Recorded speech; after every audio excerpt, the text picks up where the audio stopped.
Hi, Madison Heights art students. This is Miss O'Connor.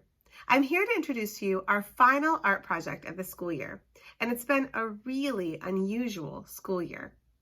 So what I thought we would do is create messages for each other in our art by using text. So we're going to be using words in our art, and you're going to need to think of a message. It could be a one-word message. It could be a quote that you really like, that you would like to share. It could be a message that you created yourself. It could be a message of encouragement. It could be a message of advice or something else.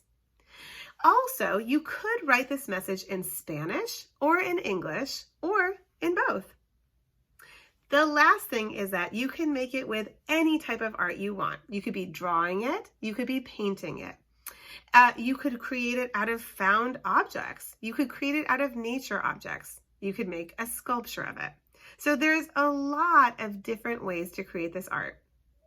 We're going to be looking at some artists who use text in their art to create and communicate messages.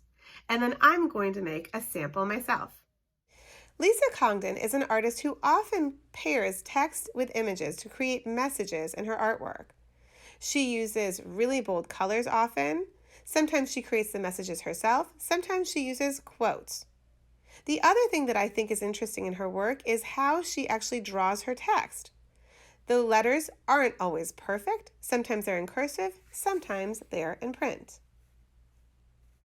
Stephen Powers makes giant paintings, murals of his messages, and he often uses block letters.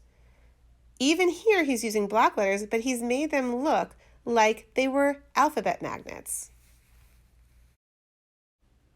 Catherine Bernhardt is an American painter who currently lives in Mexico. She made this mural, Lava tus manos, to encourage people to wash their hands during the coronavirus. Notice the imagery that she's using here.